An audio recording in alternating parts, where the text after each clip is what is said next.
Doctor Daniel López Rossetti. Hola, Doc. ¿Cómo estás? Hola María, hola a todos. ¿Cómo están ahí? Muy bien. Los martes, acordate que tenemos vino y pizza. Pizza de filo. Filo, así que imaginás. La que me pierdo, ¿eh? No quiero que te sientas Doc, mal. ¿cuándo te vamos a volver a ver? Y después de la cuarentena, supongo, después de cuando tengamos vacuna. Ay, que salga la... Sí, acá estoy, Rocky. Sí. Fabri. Che, el restaurante espectacular ese con el que de ahí de Vicente López, al que nos llevaste, sigue abierto. ¿Aguanta? Calculo que ahora deben empezar a hacer algo afuera en algún momento, pero yo te mantengo al tanto y vamos de vuelta. Doc, ahí Sí. habíamos comido cochinillos, si mal no recuerdo. Exactamente. ¿Te acordás que era más que tierno, que se cortaba con el plato? ¿Te acordás? Sí, habíamos comido varias cosas, sí, en realidad. ¿Te acordás, Doc, la varias frase, la próxima vez vamos a comer cochinillo?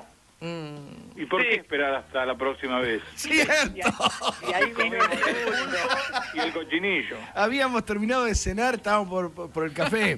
Y el Doc dijo eso y Rolo dijo, ¿por qué que venga un cochinillo? Porque, Y claro, nos comimos un lo que cochinillo. pasa es que Rolo tuvo razón. Y si no hay una próxima vez, Estuvo muy ¿qué hace? bien. Y no hubo una próxima vez hasta ahora. O sea, gracias a Rolly comieron el cochinillo. Hay que aprovechar el momento. Bien, Exactamente. O sea que... ¿Cómo ves, Doc? ¿Te Ya acordás? no podemos prometer que vamos después de la cuarentena. Claro, Dale. en realidad el pulpo fue la entrada. Y el cochinillo fue el... Y el café que fue bajativo. Comimos dos veces. No, Tommy, Sí, fue así, créeme fue así. créeme que yo me fui porque era un día de semana. Claro. Y estos seguían comiendo. almorzando todavía el cochino. Y además iban a pedir postres encima. Qué lástima que me la perdí. No. Tremendo, Qué bárbaro, tremendo. ¿no? Yo creo que No, esa gente... lo tenemos que repetir. Fue Creo bueno. que esa gente quedó muy asustada.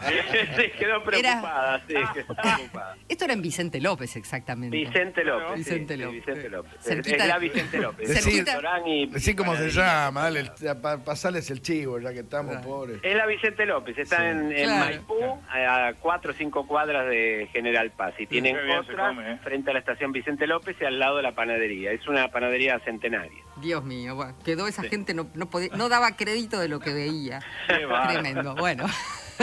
Sí, pero la frase de Rolo fue extraordinaria. ¿Por qué no? Filosófica. ¿Por qué esperar? Muy ¿Por qué sabia. esperar? Ay. Bueno, vayamos a lo serio, Doc. ¿Tenés alguna noticia fresquita, no? Del tema relacionado con el tema COVID o Y prevención, tengo ¿no? una, a ver si te gusta, pero déjame que saque la cuenta, como 200 años. ¿Te la puedo decir? Ay, ¿Te la sí, cuento? claro, Dale. sí. Como algo, viste, que vos decís que hay del día. Bueno, Sí. esta me tengo que ir muy atrás, me tengo que ir a 1818. ¿Te gusta? Mirá. Me encanta. Mira, o sea que mirá lo que viajamos en el tiempo, porque Sí. yo me había quedado con esto de darte algunas novedades históricas de la medicina y Ujú. algunas que te impresionaban. ¿Te acordás, María? Sí, claro. Entonces estoy buscando alguna que no te impresione, pero por acá alguna por ahí te Vos tratá de que no me impresiona. desmaye, nada más que Mira. eso. No, yo sé que tenés presión baja y hay que cuidar la función hemodinámica de María, así que Ahí vamos a ir está. despacito. Pero la Bueno. historia, María, empieza justamente en 1818 en Buda. Buda era parte del imperio austrohúngaro, después se une con Pest, que era la ciudad que estaba enfrente, en el medio del Danubio. Hoy Hungría, Budapest. Claro, Buda está al oeste, Pest está al este. Claro. Por eso se llama Budapest. separada En por Buda- el río, justamente. Sí, exactamente, el río Danubio. El Danubio Claro. azul. El Danubio azul, y si vas ahí hay orquestas con violines que te... Ay, sí. Sí, el Danubio azul, una cosa extraordinaria. Mirá. Ahí bailé un tango, Doc. No. Sí, porque fui a un restaurante a ver un show húngaro y justo pusieron un tango. Entonces Mirá. estaba con mis amigas y llamaron a alguien que supiera bailar tango y fui Qué yo bueno, muy bien. con mi Pidieron conocimiento. una argentina y ahí Y apareció aparecí, María. sí. bien. Vos te prendés en toda, Mary, ¿eh? Entonces, ay, ¿cómo no voy a representar a mi país? ¿Y los húngaros qué dijeron, María? Y es que el tango le fascina a todo el mundo, Doc. Claro, eso es verdad. Es increíble. Eso es Y verdad. ven a alguien bailar tango, aunque sea muy sencillo, porque yo sé muy básico el tango, pero les encanta. Sí, es muy lindo, esos eventos, sí, Mm. esto es así. Ujú. Mirá. Bueno, y resulta que ahí en Buda, en 1818, nació un húngaro que se llamaba Ignaz Semmelweis. Ajá. Entonces vos me tendrías que preguntar, ¿quién es Ignaz Semmelweis? Un húngaro. ¿Quién es? Exactamente, un húngaro que nació en Buda en 1818. Y resulta que estudió medicina, se recibió de médico cirujano y empezó a una especialidad que es la obstetricia. Ajá. Y trabajó así en Hungría, en el hospital de Viena. ¿Y qué es lo que notó él? Porque fue un médico muy importante. Yo estoy casi seguro que casi nadie conoce el nombre, o la mayoría de las personas no conocen el nombre de Ignaz Semmelweis, pero fíjate de dónde podemos llevar la historia de la medicina, que vos me pediste algo nuevo, y yo te dije, te voy a dar algo muy viejo, de mucho valor, que se relaciona con todas las recomendaciones que damos hoy en día por COVID. Resulta que este húngaro, que nació en 1818, se recibe de cirujano, empieza a trabajar como obstetra en el hospital de Viena. Y en el hospital de Viena había, que era un hospital muy grande, había dos áreas de obstetricia. Una se llamaba Clínica 1 y la otra se llamaba Clínica 2. Eran como dos módulos independientes, hospitalitos internos dentro del hospital de Viena. Como hoy, si por ejemplo alguien va al Muñiz y ves que hay naves distintas en un predio muy grande, bueno, resulta que él trabajaba en la Clínica 1 porque era donde estaban todos los médicos, el área más profesional, donde se hacía ginecología, obstetricia, donde se traían chicos al mundo, pero también se hacía investigación, aprendizaje médico, se aprendía medicina, y muchos de los que trabajaban ahí, tanto los estudiantes como los médicos, hacían autopsias. En la Clínica 2 trabajaban nada más que lo que eran las obstetras, lo que hoy llamamos las obstetras, las comadronas. No había médicos. ¿Cuál es el detalle? ¿Qué se notó acorde fue pasando el tiempo? Las mujeres que se internaban para tener a sus chicos en la Clínica 1, donde estaban los médicos, tenían una mortalidad del 10 al 20%. Wow. Es decir, entre una y dos mujeres, algunas estadísticas dicen hasta el 35%, morían en la Clínica 1, donde estaban los médicos y lo más alto de la capacitación médica en ese momento en el hospital. Las madres decís. Sí, las madres fallecían. ¿Morían en el parto? No, morían un poquito después del parto. Es buena la pregunta. ¿Por qué morían?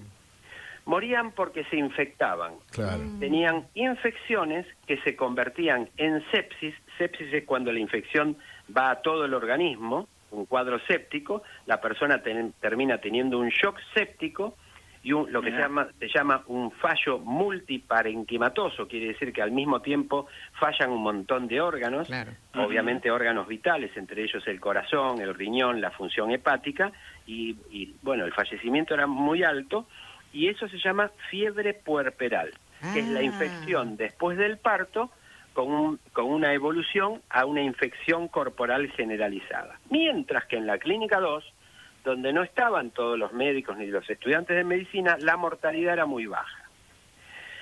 Incluso las mujeres que daban a luz en la casa o yendo al hospital tenían todavía menor mortalidad. Yo voy tirando esto como para llamar un poquito la atención y que uno diga, pucha, ¿por qué pudo haber sido así? Uno tendría que hacer esa pregunta, ¿no? ¿Por qué? Pero no eran Esto las me infecciones. gustó. ¿Cómo es la pregunta, Tato? Pucha, ¿por qué? Pucha, ¿por qué era así? Claro, vos sabés que, curiosamente, Tato, Semmelweis se preguntó lo mismo. Claro. Mirá. Se quedaba pensando, hasta que un día un amigo de él, un profesor, que se llamaba Jacob Koleska, él estaba de viaje, fue a Venecia, pero se entera que Jacob Koleska hace una autopsia, sin querer se corta un dedo, se lastima un dedo con el bisturí, y se forma una lesión quirúrgica y fallece. Él al enterarse vuelve, y según los estudios dicen que la autopsia de este tal Jacob tenía alteraciones orgánicas iguales que la de las mujeres que morían después del parto por infección, por fiebre puerperal. Entonces él, que fue inteligente, este húngaro, dice, en la sala 1, donde atienden los médicos y los estudiantes de medicina y donde se hacen autopsias, mueren entre 1 y 3 de cada 10 mujeres por infección. Pero en la sala 2 mueren muchas menos mujeres. Y en la calle o en la casa, de infección puerperal, mueren todavía menos. Pero ¿cuál era la condición de higiene de todo eso, Dani? Ninguna. Estamos hablando de 1820. 1830, ¿no? Claro. No se sabía ni que existían los gérmenes. Hoy hablamos del coronavirus, pero en ese momento no existían los gérmenes. ¿Los tipos dejaban el bisturí, iban a hacer el parto? Exacto. Vos tenés un pensamiento húngaro. Mira. Vos tenés un pensamiento húngaro. Porque él dijo, ¿por qué mueren más en la sala 1?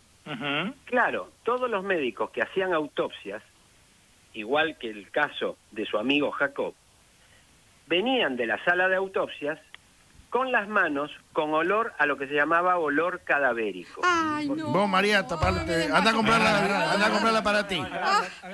Agárrenla. No te preocupes, esta es la parte más fuerte, María. Ay, ya la por pasaste. Dios. No escuches. Ya la pasaste, María, ya está. Pasó. Pero era así, la historia dice esto. Pero no se lavaban las Mirá. manos, Doc. No, No se pregunta, lavaban ¿qué las preguntás vos? manos. No se lavaban las manos, no Mirá. se lavaban ¿Pero las y por manos. qué? Es más, Porque no estaba la costumbre. no, y Semmelweis lo que hizo es decir que era porque no se lavaban las manos. Entonces fue profundamente atacado por los médicos de la época. Claro, ¿vos quién te cree que sos? Claro, exacto. Entonces empezó a sacar estadísticas, y propuso que todos los médicos y todos los estudiantes se lavasen, antes de atender una mujer en parto, se lavasen las manos con hipoclorito cálcico, algo muy parecido al hipoclorito de sodio, que es la lavandina, lo que usamos hoy. Sí. Bueno, resulta que cuando se empezaron a lavar, después de venir de la sala de autopsias, la mortalidad bajó enormemente. Esto fue un choque impactante a los profesionales de la época, tanto que lo terminaron echando del hospital. No. Y esto no se promovió después de ese primer ensayo, justamente porque él fue echado. En un momento sale de la ciudad y termina en un hospicio, en un lugar para locos, para psiquiátricos. Dícese la historia que producto de los golpes que recibió ahí, murió. Y lo cierto es que recién después de bastante tiempo retoma el tema Pasteur y después alguien, tal vez menos conocido que Pasteur, pero muy conocido en medicina, que es Lister. Resulta que desde la época de Aristóteles se creía en la generación espontánea. ¿Qué quería decir la generación espontánea? A ver. Si vos pones un pedazo de carne en cualquier lado y lo tirás, a los pocos días está lleno de bichos y gusanos. Claro. Mira. ¿Te bajó la presión, María? No, ya me recuperé. Ya no, con el olor cadavérico fue lo peor. ¡Basta! ¡No repitas! No, aparte me imagino... ¡Basta! No te imagines nada. Pero ¿qué creían en esa época? En la generación espontánea. Es decir, que cuando había algo que se podría, ahí nacía vida por algo que se llamaba generación espontánea. Sí. Venía del aire. Es lo que se creía desde Aristóteles. Esta tradición se rompe cuando Louis Pasteur hizo un experimento muy delicado, muy elegante, que era simplemente tomar caldo, dos platos de caldo, y a uno de esos platos taparlo con una malla donde no podían pasar los bichitos, ninguna mosca ni ningún bichito, pero sí podía pasar el aire, y en el plato de al lado nada. ¿Qué observó a los pocos días? Que en el plato de al lado estaba lleno de gusanitos, y en el que él había cubierto para que solamente pase el aire, pero ningún insecto, no había nada. ¿Qué quería decir? Que había algo de los insectos, que después se supo que eran los gérmenes, las bacterias, etcétera, que hacían que se produzca el nacimiento de vida, como los gusanos en carne podrida. Entonces, ahí descubre y desarrolla toda su teoría Louis Pasteur, comprueba lo que años antes Ignaz Semmelweis ya había intuido, y después de Pasteur, Lister implanta lo que se llama antisepsia y esterilización de todo el material quirúrgico antes de intervenir quirúrgicamente en una persona.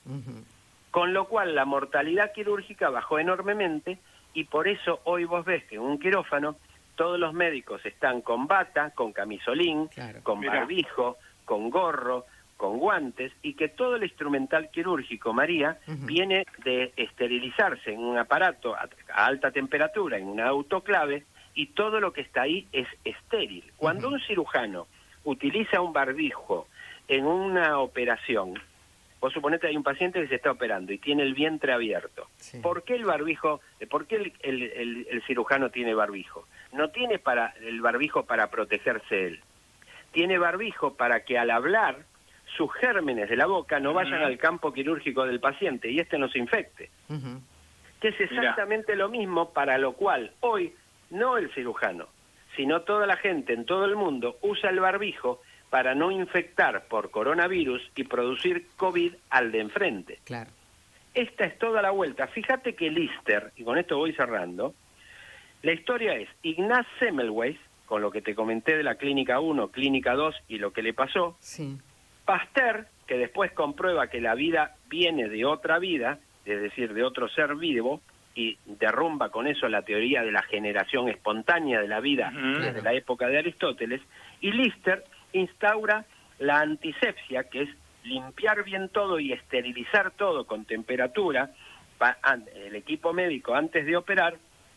Y si querés cerrarlo más con las notas de hoy, fíjate vos, cuántas veces hemos hablado con notas de COVID y coronavirus en este último tiempo, citando una revista internacional inglesa muy conocida que es The Lancet. The Lancet, claro. En 1870, y con esto cierro, Lister publicó un trabajo muy importante en The Lancet diciendo toda la evolución de lo que te estoy comentando ahora y la antisepsia desde Semmelweis, Pasteur, hasta ese momento, 1870.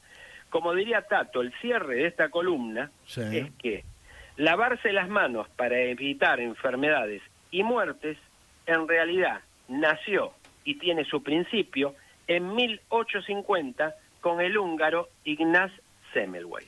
Sí, señor. Grande, Dani. Gracias, Doc. Escúchame. Grande, Doc, Bueno, después tenemos otro contacto, ¿no? Más tarde. Sí, después hacemos otra columna. Dale, genial. Nos escuchamos más tarde, Doc. Un beso, un saludo a todos. Hasta Chau, chau. luego, Doc.